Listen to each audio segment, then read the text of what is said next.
I'm going to get on with them also. Okay. If I could get, I'm not plugged in. That's all right. I have no power. I have no power. Good morning. Good morning. We are live on Instagram or no? We're live on YouTube, Facebook, and Rumble. That's where we're live right now. Live on GMT, and I'll go live on Instagram. But again, we're gonna our settings are gonna be a little wild and different. We're doing something different today. All right. Okay, we're good. Today we have Afshan, the founder of Pregnancy Safe Cosmetics, and she's going to melt our mind with statistics the women don't want to hear. Nobody wants to hear, unfortunately, but we have to bring some very important information to the world, because we are sharing our knowledge, sharing what we've got to share in this bright, beautiful world. So good morning, everybody. Thank you, Dr. Kills, Dr. Nelson, Alia, for inviting me here. For those of you who don't know me, I'm going to briefly introduce myself. My name is Afshan Hassan. I'm the founder of Pregnancy Safe Cosmetics. And my company defines pregnancy as starting at the trying to conceive phase and finishing at the end of your lactation phase. So it's a wellness definition of pregnancy. It's all encompassing. And I do many things with this company. One of the things I do is I provide pregnancy safe and fertility safe products. People also always ask me, but there's a whole huge clean beauty industry. How come we need to have such products? And I always say clean beauty is not pregnancy safe, nor is it fertility safe. And if you want to hear more about that, if you go to my Instagram page at Pregnancy Safe Cosmetics, the word pregnancy, the word safe, cosmetics with an S, you can click on the link in my bio, and there's a podcast link, and I talk about for about an hour. It's totally free. You just listen to that podcast, and I talk about why most of the clean beauty industry is not pregnancy safe. It's not fertility safe. And I talk about these specific, and it's all free information, the specific ingredients you want to keep away from. That's pretty much in virtually every product out there, except a handful. And I tell you the companies. It's really a great podcast, so listen to it. Also, follow that Instagram page, and when you follow it, hit the following button and add the star, so you're added to favorites, so you never miss a post. And if you want a list of ingredients to avoid in your cosmetics, go to my website, pregnancySafeCosmetics.com, and just click on the contact us page. You can write blah, blah, blah. You can subscribe to the newsletter, and it'll be kicked off to you automatically. Again, it's a free resource. And of course, if you're looking for pregnancy safe or fertility safe products, and you're someone who can't just stop showering, stop brushing your teeth, stop using makeup, you've got clients to face, you live in a hot environment, you got to have that stuff, go to my shop and check it out. And the last thing is I do have a fertility program. The fertility program focuses on a number of things. One of the things it does is we detox you in 5 areas of life. So we look at your bath and beauty products, your household cleaning supplies, your clothing, contact items in your home and office environment, your food and beverages, and we look at the toxin exposure and we lower it. But we don't only do that. We also look at nutrition. We look at what you're eating. Is it toxic? Is it not? But also, is it too carbohydrate heavy? Is it keto? Is it carnivore? What are you eating? And of course, I talk about carnivore a lot to my patients that come and see me. And if they refuse to be carnivore, then we try to get them on keto. And we can dive into that later in the podcast. And the other thing I always like to talk about in my fertility program is the fact that toxins are not a plug. And they're not like something that's plugging your health, and the minute you reduce the toxin exposure, it gets unplugged and everything flows back into place. It's not how they work. They're more like a domino. They create domino effects. They change your gene expression. They change the way you metabolize glucose and insulin. And they change your pancreatic enzymes, for example. And they will do all kinds of things. They block your hormone receptors, or attach to your hormone receptors, so then your body is not getting the right hormones. they do all kinds of things, and often once it starts that cascade, you have inflammation. That's what you see, but behind that, there are inflammatory cytokines, and then you've got your hormones dysregulated. You've got your immune system acting not like it should. And part of your immune system is overactive or underactive. Another part becomes overactive, and suddenly, you need more than just removing the toxins. You need to see a doctor. Often, I have 6 out of 10 patients that come to me aren't actually with a fertility clinic, and often I end up sending them back to their doctor or to a fertility clinic, saying, you've got to, you've cleared out the toxins. Now you've got to have someone take a look at your immune system, what's happening, because you've been overexposing yourself to all these toxins. And often they do need some type of treatment. So that is what I do. And I want to say one last thing about this fertility program. If you go to pregnancySafeCosmetics.com and click on the fertility program page, in the middle of the page, there's a little form. Fill it out and send it to me, and you get your first consultation for free. That is not a marketing call. It's an hour-long sit-down where I take down your history, and I really give you loads of free tips. And just to give you one example, I had a 33-year-old patient come to me who was on her second or third IUI. It wasn't working. And the doctors told her, we looked at you, we don't have endo, don't have PCOS, don't have anything wrong with you. We don't really know. Maybe you should try IVF. And she wanted to come to me before she tried IVF. And I said, what, any other symptoms? She said, I can't sleep at night. I said, are you using nanohydroxyapatite toothpaste? She said, yes, I am. And I've been using it for years because fluoride is toxic. I said, well, that will calcify your pineal gland, and it drops your melatonin. And inside your follicular fluid, there is melatonin. So what happens is that when you're older, all your hormones go down. So in some fertility clinics, they actually use melatonin as a supplement to supplement, fertility. And you don't have enough melatonin to sleep. She says, I've been taking 5 milligrams to sleep. And the fertility clinic told me I'm too young to be taking this and stop it. Now I can't sleep and I can't get pregnant. I said, go back to the fertility clinic, tell them what I told you, stop the nanohydroxyapatite, and remember, any changes you make takes 3 months to make an egg, 81 days to make new sperm. So, see what they'll say. Maybe they'll let you take melatonin for a little while to get that egg quality up, and maybe it'll work. So these are the kinds of things that came up in my free session. Yeah. Quick question. I'm sorry to interrupt. So let's see.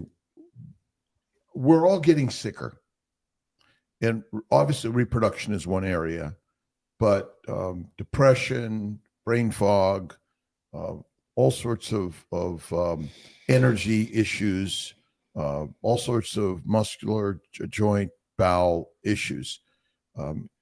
What is it besides food? Because I think your expertise is what people are putting on the body and using for things like toothpaste. I mean, what's in toothpaste, and what are the things that are disrupting our health and wellness?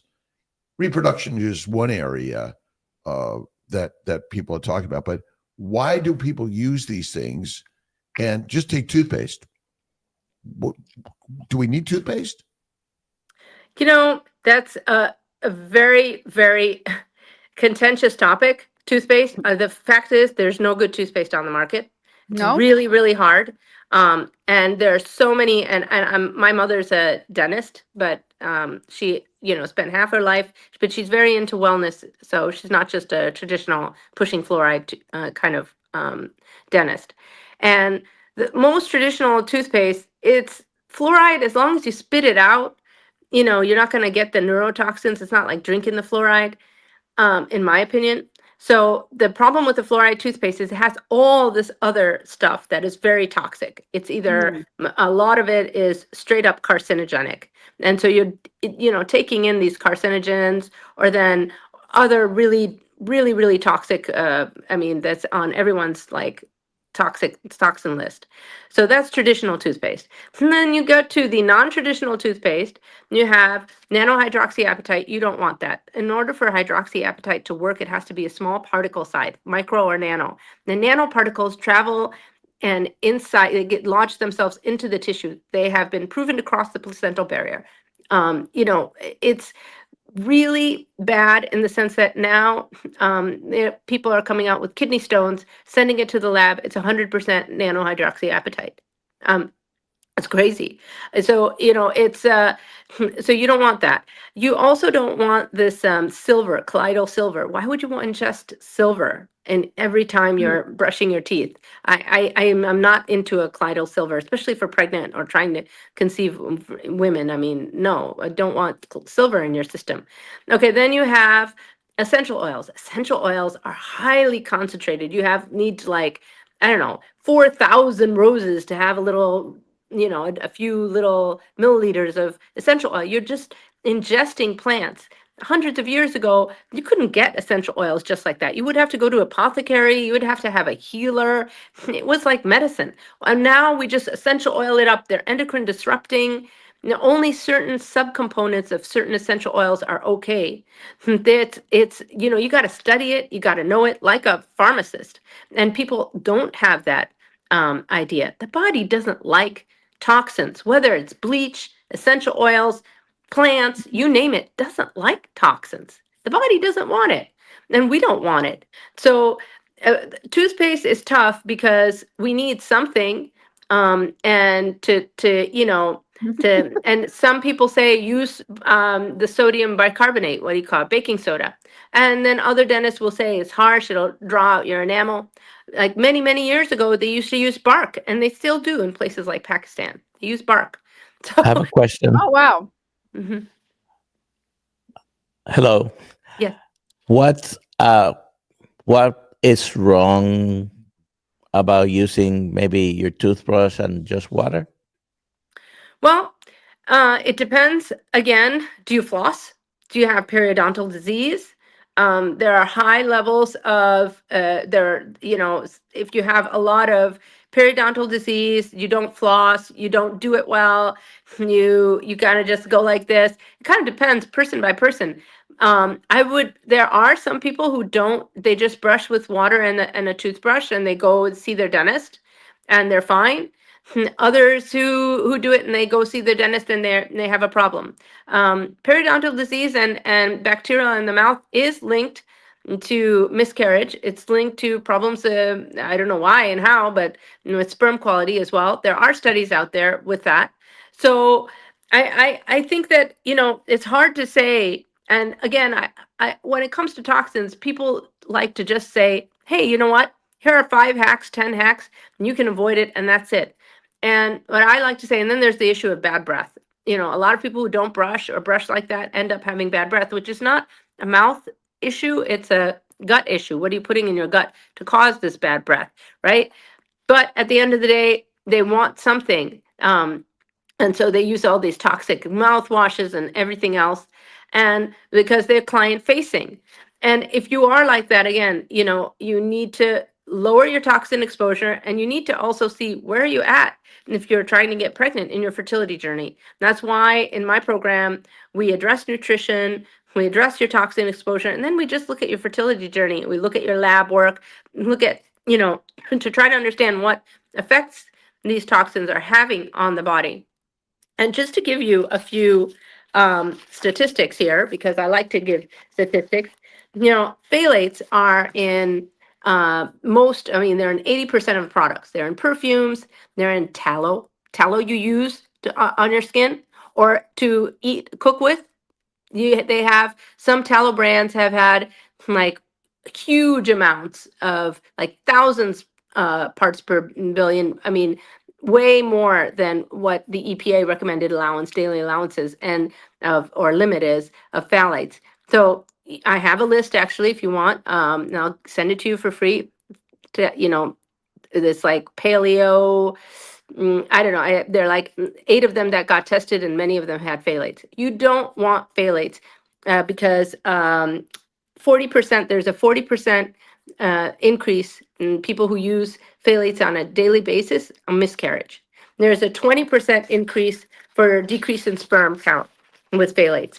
And now, we're in a situation where average sperm count is going down. and testosterone is going down, and nobody's talking about it. So I want to talk about it. Any other questions before I give you some more statistics? There were a couple questions here. Let's see. Questions and questions. Thank you so much for being here and sharing your knowledge and expertise on and passion. One thing I've known about Afshan is very passionate about helping people around the globe that are suffering from all sorts of medical issues. And obviously, Pregnancy Safe Cosmetics is directed towards helping women conceive and deliver healthy babies. And it takes the sperm, the egg, the embryo, but the environment is so important. Go ahead, Alia. Thank you There's so some much. questions here. Let's get some questions too. This is from Haley. I changed to a tallow-based moisturizer and my face broke out. Is it pulling out toxins from the skin, or is it just not for me? I would need to see the particular brand, but it could be a number of things. Tallow, if you look at tallow, they come in these little chunky cubes. They're not this whipped soft thing that you get. So it's processed, okay, when you're using it for your skin.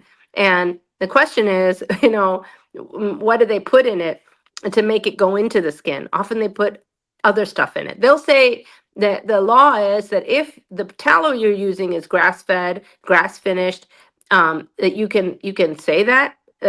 Then if they don't list the other ingredients, it's like active versus inactive ingredients, and tallow is in this funny space where it's not necessarily considered a cosmetic. Then it's often made and sold on Etsy. So it doesn't fall under the laws and regulations that traditional cosmetics do.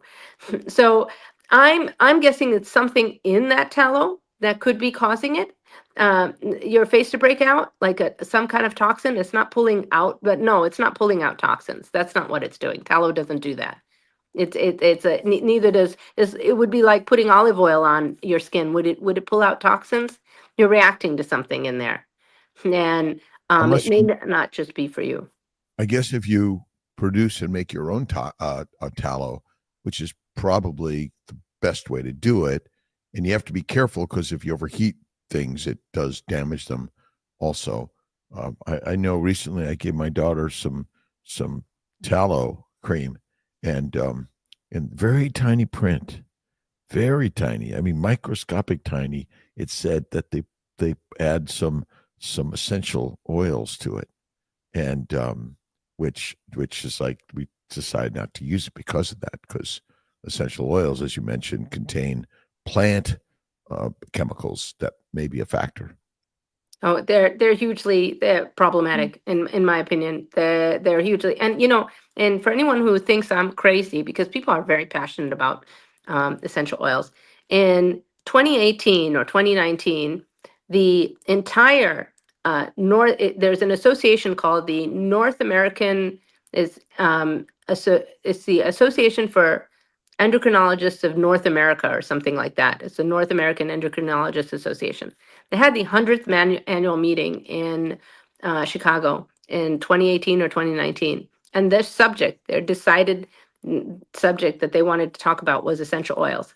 And they petitioned the FDA to take action because they believe that there's been a rise in, you're going to say the word correctly, I'm just going to say it layman's way. It's when little boys, prepubescent boys sprout breasts. It's what do you say? How do you say it?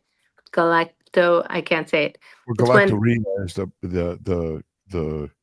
the men developing breasts. Yeah. Wow. That's it. Yeah. So there was the pediatricians had been talking to endocrinologists and saying, we don't know why, but these boys are getting like breasts and we don't get it. And so they looked at, they did their little studies before and the big study, and they found that they believed that it was linked to the most common tea tree essential oil and lavender essential oil, which is like in everything. Mm-hmm. So then the FDA commissioned the National Institute for Environmental Health Sciences. And when I say this, all the people who love essential oils are like, you can't believe the FDA, they're a bunch of crooks. You can't believe they want to make you use chemicals. No, they don't. I don't believe that. I'm sorry. They took all the different various components of essential oils, because essential oils are complex. They come in different components, and they tested each component separately of these 2 essential oils. And they found every component to be endocrine disrupting, meaning that the hormone receptor, usually it's receptive to what? The hormone. The hormone attaches to the hormone receptor. But here, the essential oil component attached to the hormone receptor. So that is not good, guys. Then after that was It blocks 2018. blocks or overstimulate the receptor. I'm sorry? It can block or stimulate the receptor. That's right. So, well, it did something to the receptor. I would have to actually remind myself. I read the study, but I don't remember. I just remember reading it and seeing the conclusion and saying, oh my God, this is really horrible. Now, after that, this then stimulated a number of studies in the research community to study all kinds of other essential oils and see what do they do to them. So there were multiple studies now. We're talking many, many studies. One of the studies there are 3 of them that are most, like I always like to talk about. One of them looked at 5 specific essential oils and their effect on the placenta. And all of them caused placental aberrations. Not good. Then the other one talks about, and these are the words used in the study: fetal toxicity, embryo toxicity, fetal death, embryonic cell death. And they talked about these, a whole array. And there's a whole table I can't remember all of them because there's so many of them. And there's a whole table in the study of the essential oil and the impact on pregnancy. Really horrible. And then there's another one called montropines, which is like, now they're talking about essential oils sourced from some kind of wood. And yet there are a number of other ones. And I remember eugenol, which comes from clove, so it's clove oil. So a lot of moms will put this on when the baby is teething, and it affects your pancreas. It completely changes the way your pancreas deals with insulin. So why would you put this stuff in the baby's mouth? And it just for me, it's hugely problematic. So essential oils is definitely one of them. Now, I would like to talk about any other questions. Yeah, I have a there- question. Okay. Why do plants make these substances? Well, plants make these substances because they don't want to be eaten, but essential oils are not what they're something that it's a process thing. I don't know if people realize that.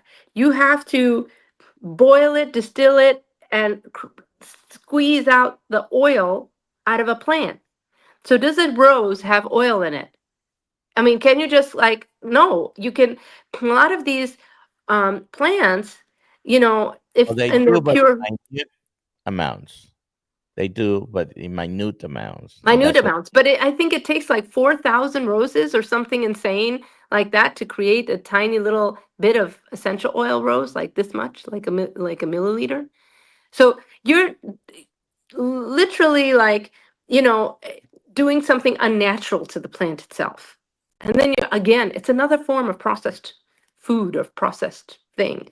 Like we don't need all these processes. We didn't have the technology to boil 5,000 or 10,000 or 20,000 roses down to create some rose essential oil to put on our bodies so we could have something smelly.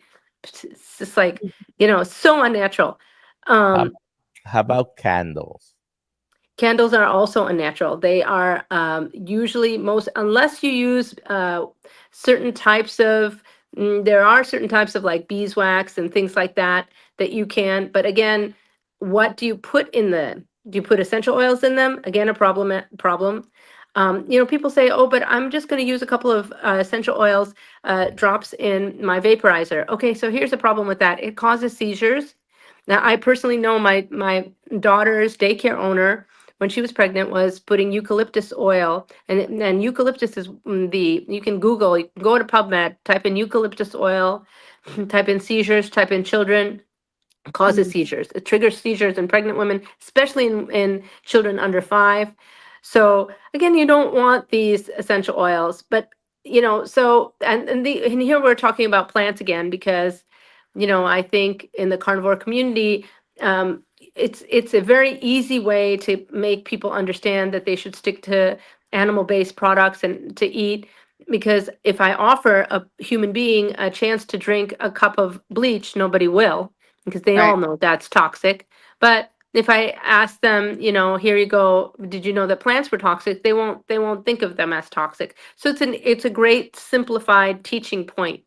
That at the end of the day, the body doesn't like toxins, whether they're synthetic or natural. And you can't forget the amount of synthetic junk we are constantly putting into our bodies and unaware that we're putting them into our bodies. And they did this study on newborns just popped out fresh out of the uterus and check their cord blood. There are 280 to 300 industrial chemicals in the cord blood of an average infant. That's what they found. Things like the same stuff in like jet fuel, and where did they come up? They come up in packaging. People go to the McDonald's and have it in this packaging and then they eat it. And it's really a problem. So, you asked me what are the types of things that are problematic. There are 5 areas: your food and water, or food and beverages, your bath and beauty, the clothing you wear.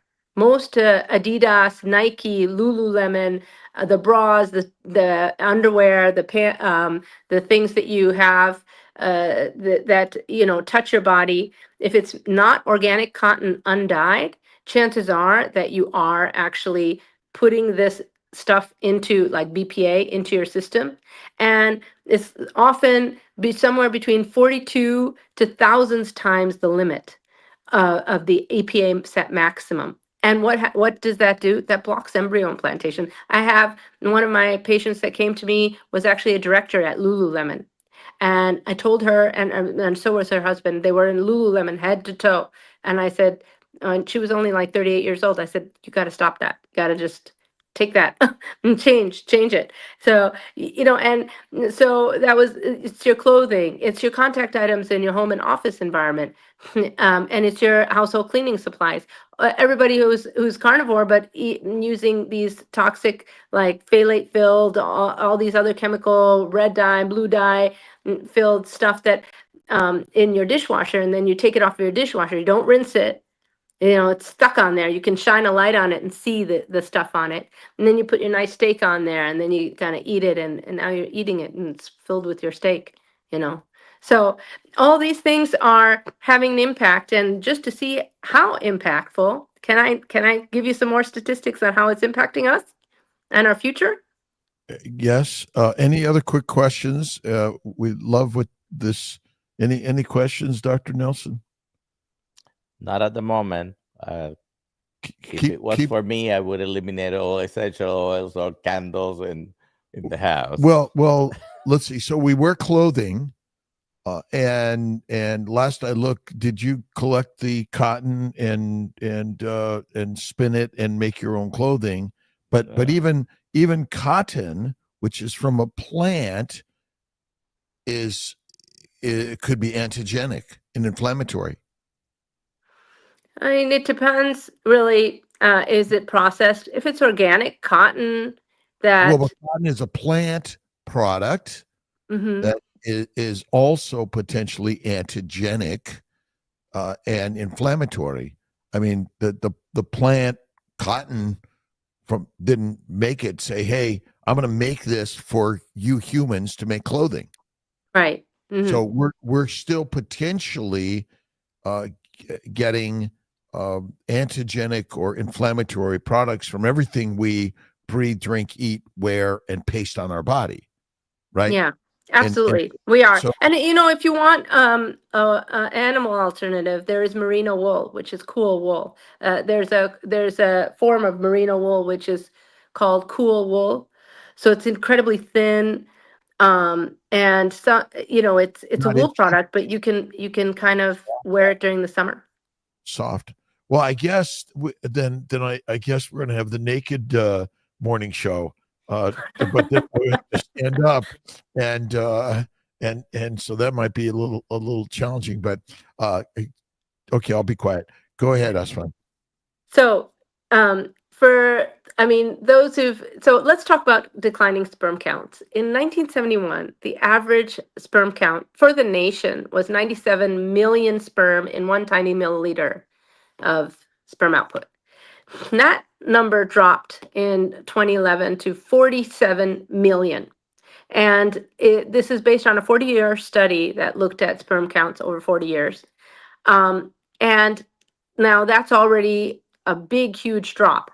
But in 2021, 10 years after the 2011, they did another survey to update this in 48 states plus Washington, D.C. So 49 places, they took the average sperm count. Mississippi, 25.7 million. South Carolina, 28.9 million. Oklahoma, 29.1 million. North Dakota, 30.2 million. Delaware, 30.7. West Virginia, 30.98. Tennessee, 31. These places, these 7 places, are now predicted, because sperm count has only ever declined, never plateaued, never increased, only ever declined. So based on the minimal amount of decline that happens every single year without fail, they're saying in the next 15 years, 10 to 15 years, those states will be at an average sperm count of 0. 0. 0. 0. I guess that average count of 0 means we're going away. Yeah, we are. Okay, so then let's add a little bit more to that.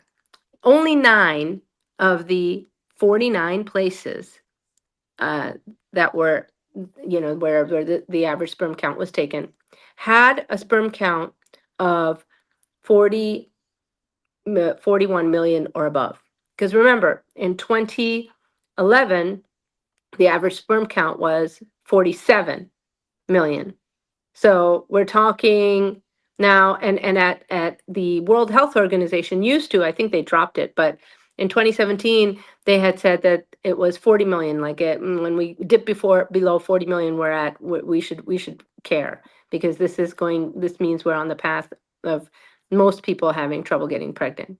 So we're only nine of them have decent sperm count.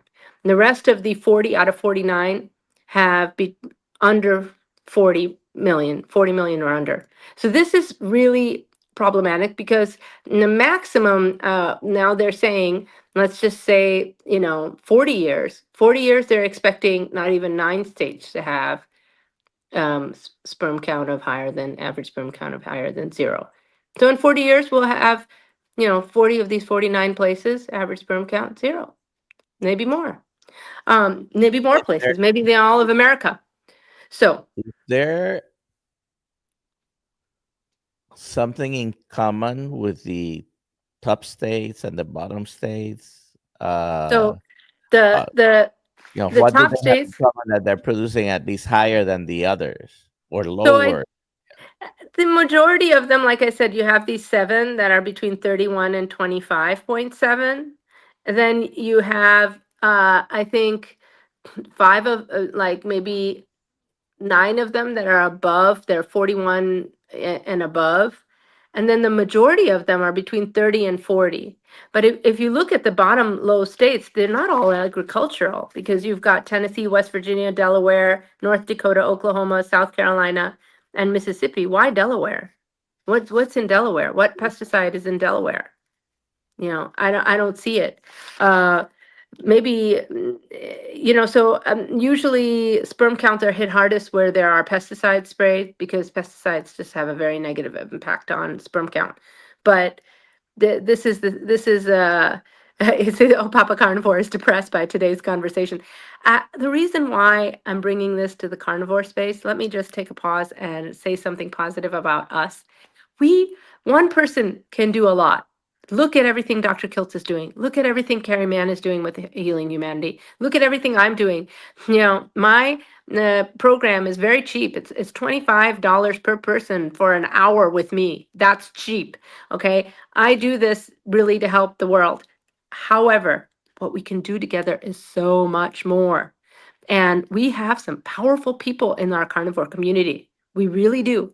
If my wish is to get this word out, I have 2 or 3 goals. One of them is to put the word out, that to put it on people's radar, that it's not just the end of chronic disease that we're looking for. It is really healing humanity in the sense of we need to keep procreating. We need to make sure we don't go extinct, guys, because in 40 years, when only 5 to 9 states have average sperm count higher than 0, the population is going to maybe drop in half. We're not going to have young people that can procreate. So we're not going to have young people going to the workforce by the end of the century. We're not going to have young people taking care of old. We're not going to have an economy if people don't go to work. At the end of the day, there's Trump wants to do something for his legacy. So says RFK. There's nothing better than saving the human race from extinction, for God's sakes. And RFK and Maha, they're doing so much. RFK got on and said that he wants to have some senator or someone turn carnivore. He knows what carnivore is. He's a carnivore advocate. We'll never get a better chance than now to change this because he's in office for 3 more years, the rest of this year and 3 more years. And we may not have 40 years. Look what he's done. States are turning around, banning, so many things. And I think it's a really great chance to put it on the Maha map. So I say, if you know someone who has a podcast, go talk about it. If you need information from me, I'll give you slide presentation statistics so you can talk about it. And you don't feel comfortable talking about it, put them in touch with me. I'll go with Dr. Kiltz. We'll go together. If Dr. Kiltz is free, someone else is free. I know I'm small potatoes. I don't have like 200,000 following on Instagram, but I can bring people. We are powerful in this carnivore community. I heard Scott Everson talk. I mean, I like to click in here every 5 a.m. as much as I can. And he was talking about how he has Maha people coming to his next, what do you call it? It's not a meetup, it's a meet stock. I mean, I would love to talk to them, even if it's virtual. I live in France, so it's a little hard for me to get over there. I have a 7.5-year-old. I'm a single mother. It's a little hard for me to drop my daughter off and run off to meet stock. But I am here. I'm available online to talk to anyone. And if I can talk to, because people know people. I mean, I'm sure Jordan Peterson knows, people in Maha. I'm sure a lot of these, or the Maha podcast, if I could get closer to the Maha people and start talking about this, maybe with a few doctors with me, so they're not like, who's this Afshan Hussain from Pregnancy Safe Cosmetics? I don't know her. She's not a doctor. I know the statistics. I know the studies. And I think this really needs to be put out there because there are some very simple things that can be done in the matter of 6 months that can change a lot. And unless we put fertility on the map, it's not going to go away. Because let's just imagine that we step into an alternate reality but we're headed there, in this reality I'm picturing. Let's imagine that every scientific study that's done when it comes to meat is done on carnivores. And all of the studies are similar to the one that just got put out by Harvard, where 92% of carnivores that were studied said they feel fantastic. They have gotten over their health crises. They're on carnivore. Carnivore is awesome. Let's imagine the world is filled with all the medical research like this. And suddenly the majority of the population is carnivore, 61% something. Okay. But they're still, slapping on that really toxic stuff on their skin. And they're still using those toxic, plastic containers, drinking out of toxic water bottles, ingesting the toxins, putting it on their cleaning supplies, and then putting their food on it and then ingesting it that way. Are we really going to end up, killing off a chronic disease? And how fast can we get to that 61%? We need to time is running out. We need to put fertility on the map. Go ahead. Let's run 1 second. Go ahead, doctor. You're obviously very passionate about this. I'm glad someone is that passionate about it. What is your perception? I mean, obviously you're talking about this, I assume, every day, all day to people. As much as I can. Part of the problem has probably nothing to do with the cosmetics or what you put, but the people's belief, and I don't know how to, if it's lack of knowledge, lack of education, but a lot of people don't realize everything you put in your skin can get absorbed. We think about our skin as being this completely impermeable thing, but a lot of what we put on gets absorbed. A lot of what's in the air can get absorbed through the eyes, through the nose, through the mouth. And I think most people don't realize that. How do you think we can deal with that? Okay, so great question. I have a way, and that is right now I'm creating an app, but I'm happy to join the Maha team and let them create their own app if they don't want my app. I'm not here to push my app. I'm not here to make money. I would like to see a dent in this. I would like my daughter, my 7.5-year-old daughter, to be able to procreate. I would like her to find a man that have enough sperm to give me grandchildren. So that's what I'm in it for. Let me just say that. And I'm creating an app where you get an absolutely free, it's free to anyone who is a patient. Then you come on, you'll have a library there. You can have a library of master classes or free content on carnivore, on fertility, on general health, on detoxing. And that will be one kind of masterclass library of topics, content, free.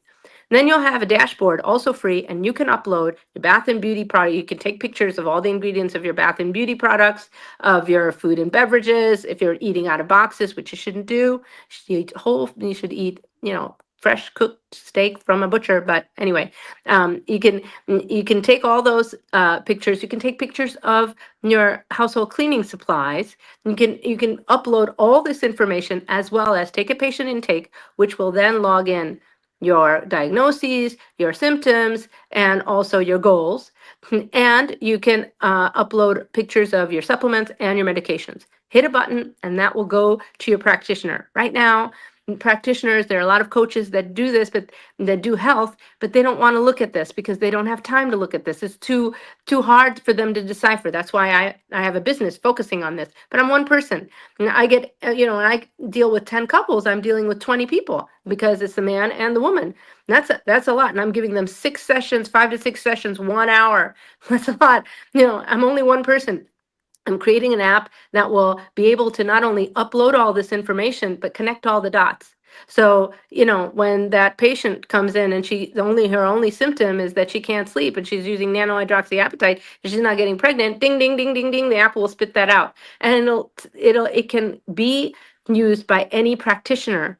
Since they already charge the patient, they'll pay a small monthly subscription fee to me, but it'll allow everyone to be on board. Hopefully, a lot of these practitioners can be at fertility clinics, but I really think the way to do it, and then I also want to have $5,000 fertility grant given away, where it's a pay it forward. The application process is just watch a video on toxin reduction and the connection of toxins to fertility.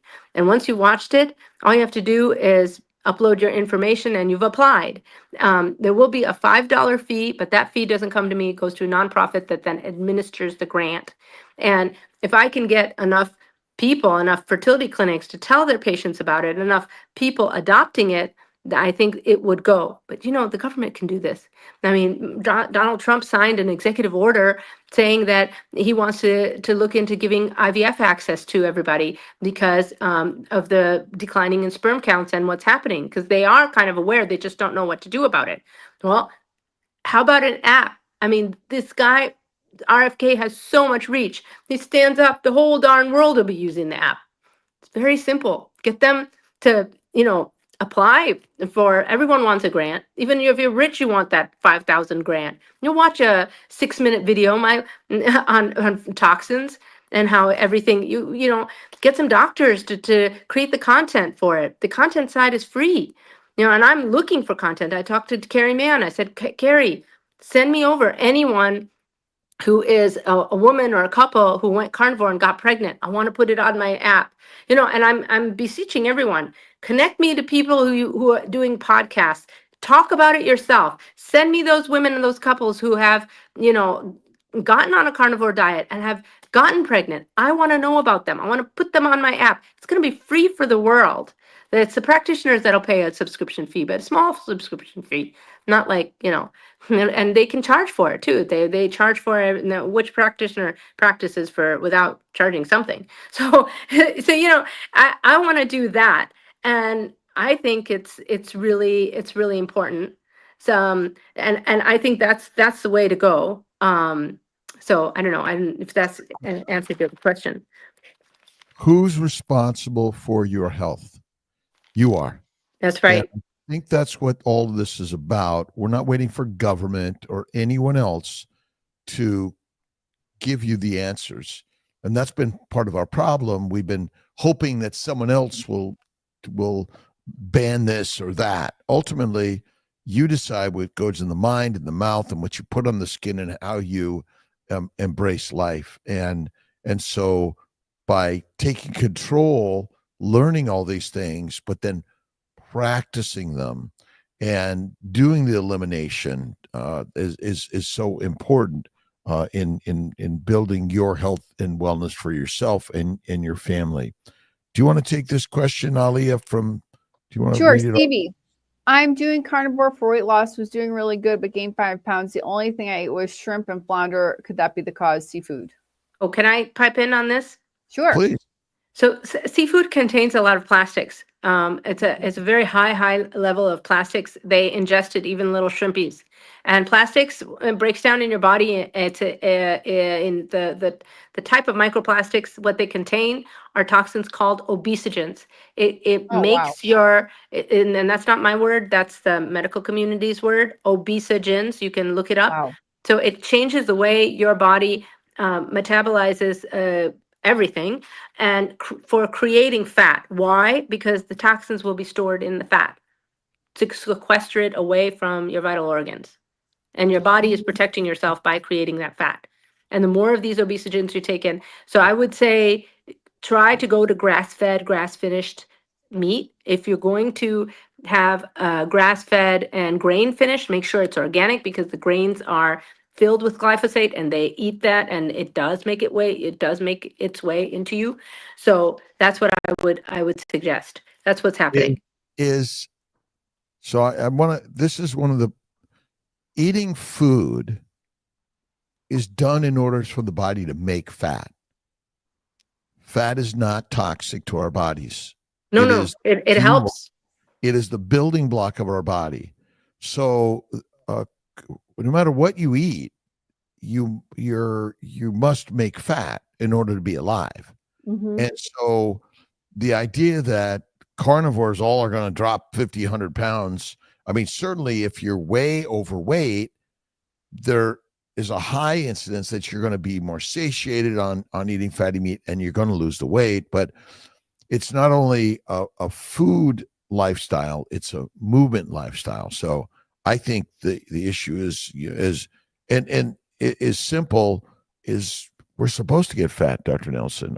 Are we supposed to be skinny? I mean, if there's a hurricane that suddenly food is not accessible for the next month or two, what do you do for food? We're supposed to be get ready for the famine, basically, or for food not to be available, except we have it available.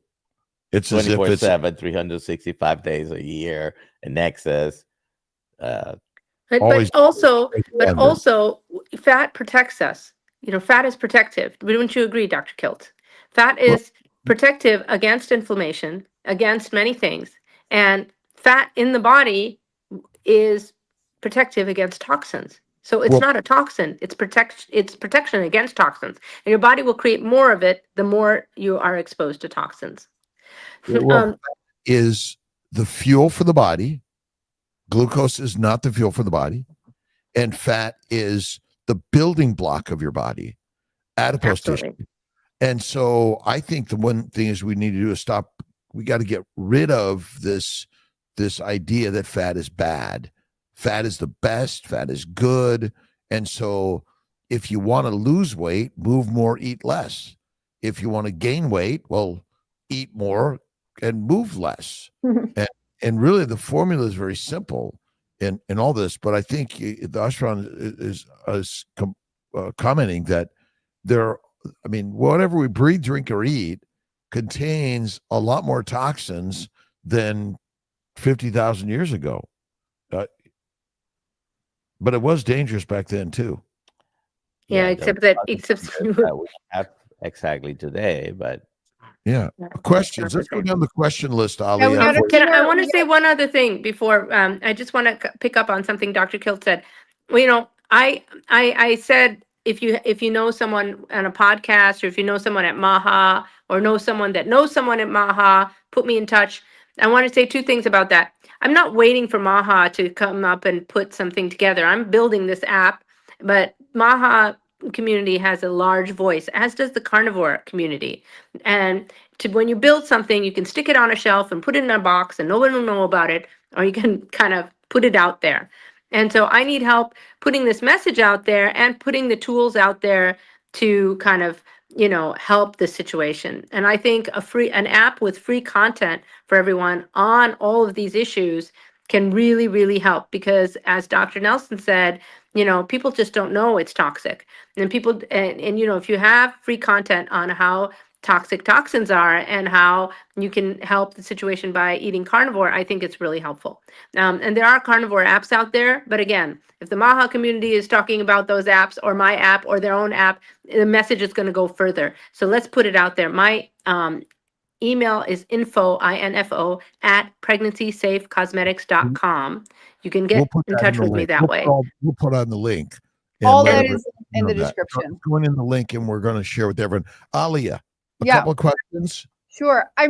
So we've thrown out a lot of stats today, some mind-blowing stats. What can somebody, this is my question, because I think a lot of people were like, what shampoo do we use? Where do we just go to your website, or do you know of brands that are safe for people to use? For shampoo, I use Wellness. I don't receive any. Dr. Kills, you should get a discount code, because they won't give me one because I don't have 5,000 followers. But they'll give you a 10% discount code if you go to them. It's Wellness, WELLNESSE. They have something called Restoring Shampoo. It's one I use for myself and my daughter. It has no essential oils. It's great. I think it's made by doctors, that brand. I don't recommend their conditioner. It doesn't work. It's organic, but and it's great, but it doesn't work in terms of, because conditioner, what works in conditioner is the phthalates. It's the plastic, makes plastic soft, and it makes your hair soft. And without them, it doesn't really work. So use argan oil or tallow or something, and then wash it out. What about water and tallow? That's what I said. You can use it on your dirty hair and then wash it out with the shampoo. That's what I do. That's what I do for conditioner. I put some form of fat on your hair when it's dirty, but then wash it out. It'll make it soft. Dr. Nelson, what do you use for your hair? Dr. Nelson, show us your hair. He's got the best hair. So keep it simple. I think we bathe too much, we wash too much, and we too many, all those products, and just water. It's kind of God made water for us. Next question. Kate says, can you use baking soda instead of toothpaste? Yeah, absolutely. You can use baking soda instead of toothpaste. That's my mom does that. I do that. I don't use toothpaste. I use it maybe once or twice a week, and I don't use it. I don't use it a lot. And I keep switching.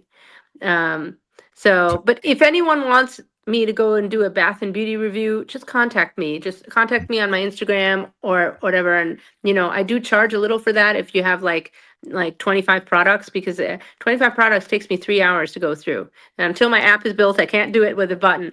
But if you've got one or two, I'll look it over and just tell you whether it's safe or not and give you a free alternative. Great. Um, How about tallow shampoo? Tallow soap? Do we That's ha- what Papa Carnivore says.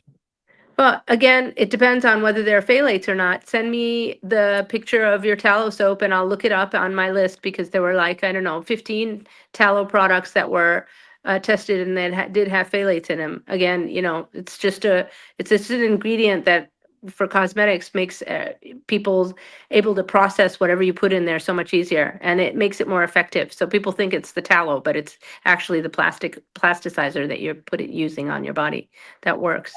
Once again, we're coming close to the hour here. Where can people go and find more information, find you and more information? So if you go to pregnancySafeCosmetics.com, if you click on the shop, you'll get my products. If you click on fertility program page and go to the middle of the page, there's a nice little 6-minute video that tells you all about toxins, but go to the middle of the page, there's a form. Make sure to leave your phone number, please. Otherwise, I'll email you and you'll never see it and it'll go to spam, and that'll be that. Leave your phone number. Someone will call you and give you your initial consult for free. It's really inexpensive fertility program. So just contact me and we'll talk about whatever you want to talk about. And again, follow my Instagram. I don't just share my own stuff. I share everybody's stuff so you can have a community of people. Make sure to star it and follow it.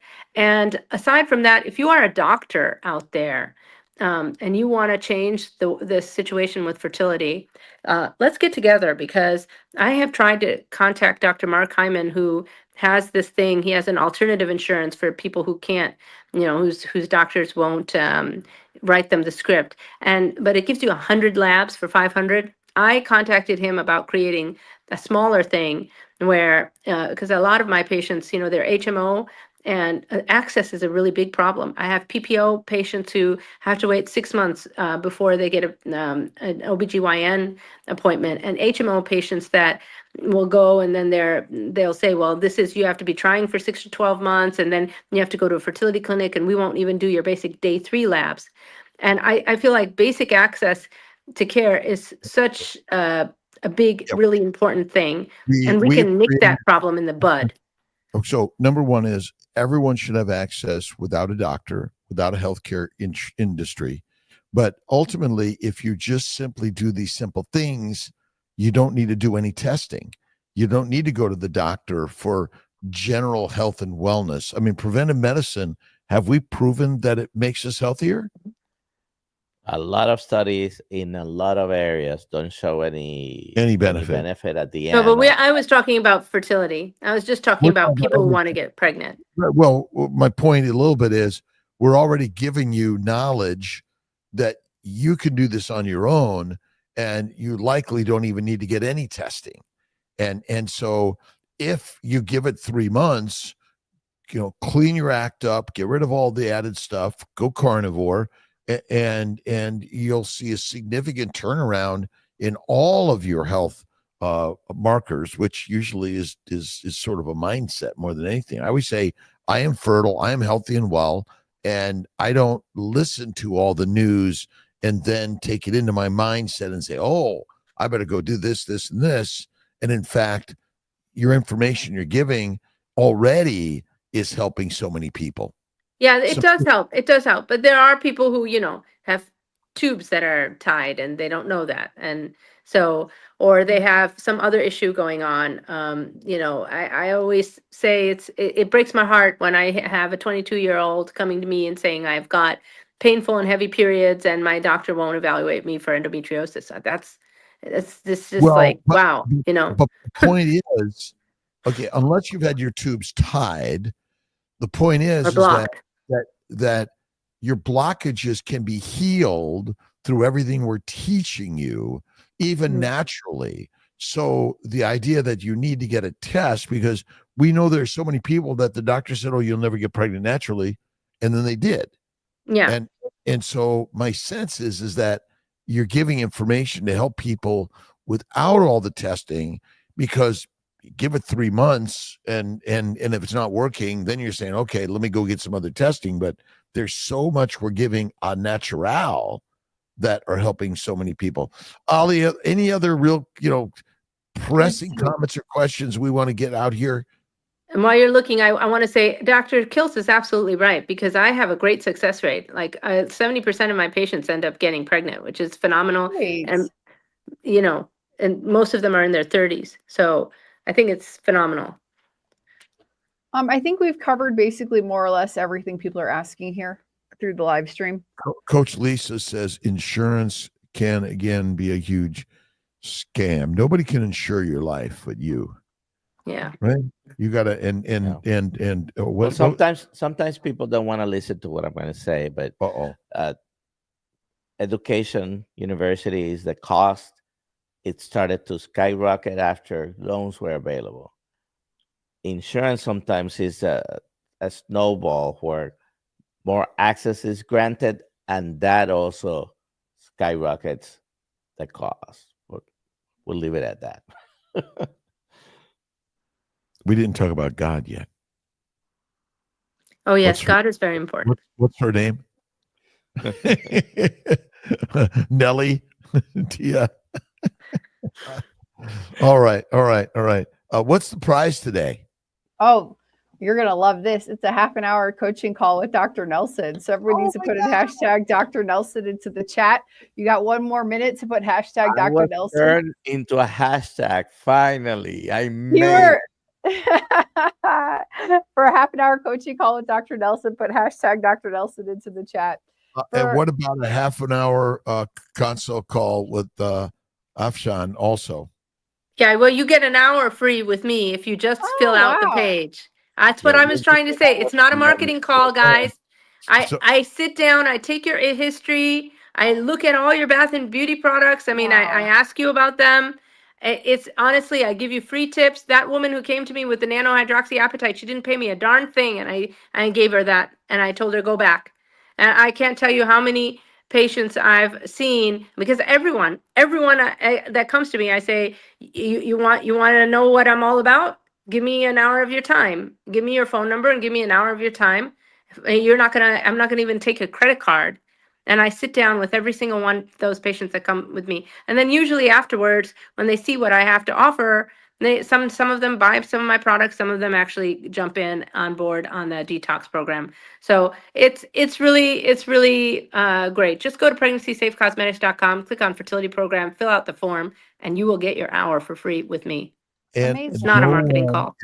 As passionate as Afshan in helping you heal, and what's more important than making those grandbabies? That's right. We're here. I want my grandbaby. We have to fulfill 2 major things. You want to live, you gotta eat, and the other thing is procreation. Right. Actually, 2 people today, and I don't want to call CB out, but 2 people have mentioned this today, that they're not financially capable of having children. You need to have the children, and it will make you financially capable. What animal? Get to work. What animal in the world says, "Oh, we better wait for this, and this"? I agree with you. And I was watching some of your comments, Alia. The truth is, just do it. Do it. It's sort of like you're hungry, you go hunting to bring the food to the table. So it's the hunger for life. The same thing with reproduction. There's a hunger, but you and I have all been brainwashed that this has to happen in order for this to happen, which is all BS. That's we're here to do, and through the hardships we build the strength, and through the struggles, that's the nature of life. Without it, I mean, just laying on the couch watching TV, unless you're watching Dr. Nelson, there's nothing out of that. Oh, and I did want to say, now that you're bringing that up, if anyone wants a 100-page slide on studies, just get it to me. I'll give you the Canva link and you can go through it. And if anyone wants to really, if you're questioning the sperm count thing, I'll send you the Newsweek article. It was published in 2024 on Newsweek. I'll send you the link to the the organization that that did the survey, and you can look at state by state where your state is at an average sperm count. So again, I'm very transparent with my sources. I don't make things up. This is 100% legit what I've told you today. And yeah, let's get this word out, guys. Get me on these podcasts. Lies, damn lies, and statistics. It's none, I always say, is the story or the study? That's why I think No, you're you Gary don't Mann.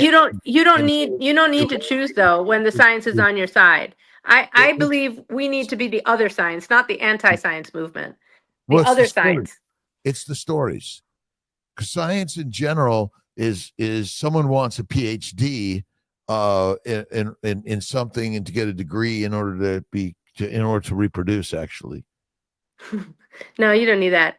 But you do And- need to know what's happening in the world, and I don't know, call it news if you don't want to call it science, because yeah, Well, it's stories. Our stories, yeah. your stories that you're sharing from the people who have done it is the greatest story ever told.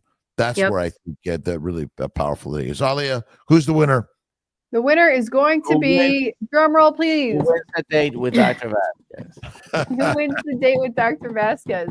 If it's Dr. Nelson, if it's Dr. Kiltz, I can draw again. Libya Novak I think she's in New Jersey.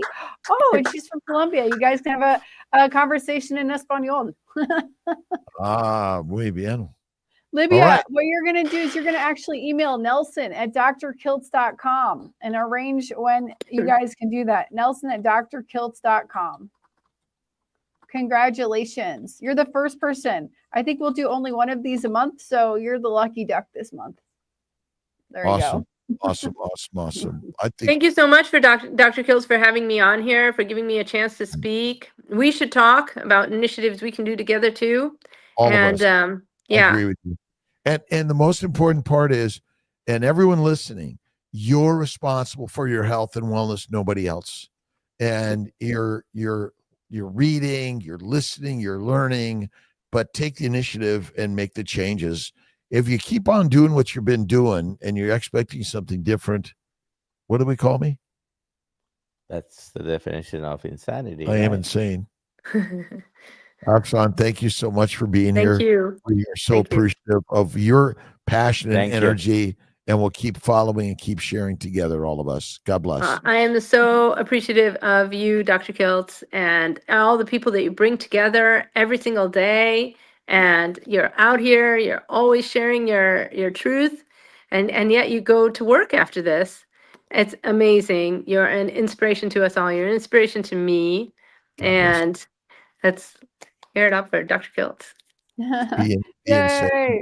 Dr. Nelson. Before we go, where can we go, Alia, and ask free questions to Dr. Kiltz and Dr. Nelson? The Maybe- live stream every single morning and Monday nights in person on the Zoom call in Kiltz Mighty Tribe. Sign up. It's free. Kiltz So Mighty Tribe. KMT, and Dr. Nelson is the new medical director for Kiltz Health. And Kiltz Health is about health and wellness for all of us. And as a fertility specialist, it's not just fertility, although when you learn and listen and make the changes, and keto's good, but carnivore is fantastic. And as Astron is saying, that you gotta clean up what you're putting in and on your body. And we got to get when we get Coach Lisa to join our morning. I know she's got 2 or 3 hours, so that might be harder the next time. But she's she's here. She's always here. It's here Yeah, frequently. you're and she's in the background keeping us straight and going the right direction. And let's see, she's just so- not made up at that time. yeah. And Ken is the master man. Makes an awesome ribeye, and we love that man. And the other thing is that we didn't do Instagram and Kiltz Mighty Tribe live today, just because we're having some audio issues with our new podcast studio, which we're really excited. We have today. What did I do with my book of who do we have today, Alia? We have great. We got yeah. Do you Let want me to just run down our list real quick? Do you have it there? Yeah. So 8 a.m. Wow, you two are chatting. 8 a.m. Dr. Nelson and Dr. Kilt. Kilt, You yeah, can even all right. record right now if you want. And then at 9 o'clock, we have Dr. Jesus Vega. And then at 10 o'clock, we have Carrie and Maya, who are carnivores from Sarasota. They're going to come and share their story with Dr. Kiltz of why they're doing the carnivore diet, mom and daughter. Then we have Jenny Middich at 11. 12, we have Dr. Ford Brewer. 1 o'clock, Eric Berg, Dr. Eric Berg will be on the podcast with Dr. Kiltz. These aren't live. These are all pre-recorded. And then at 2 o'clock, you got Scott Everson. Busy Oh, you day got today, Scott Dr. Everson. Kiltz. Tell him if you talk to Scott Everson, please tell him, and because I have McCass, I was listening to him and I was like, oh my God, I feel you. Tell him I'd be happy to pop on, a virtual live on We gotta his get meat the stock. meat stock. Just get you the meat stock also. 26, Yeah. got to all sign up. For And that's- 2026, I'll try to make it. But for this year, I'd still love to talk because he said he had a bunch of Maha people. I'd love to talk about the fertility Next problem. year, he has a bunch of Maha people. Right. Oh, And then but he said he sold out. 26, it's going to be the Maha people. And go to drkiltz.com for more information. A pleasure, appreciative everyone. We'll see you guys on Monday morning for another fun and fantastic live. Thank you, Dr. Nelson. Oh, and Okay. by the way, shout out to Malcolm Huey, who's our amazing videographer, podcast creator. We got to throw a Nate there because he came and helped him set this up. But without Malcolm, we'd be just not looking so good. Yay, Malcolm. All right, bye everyone. You look great. Bye. Okay, bye. Bye, Bye, everyone. everybody. Love you You- all.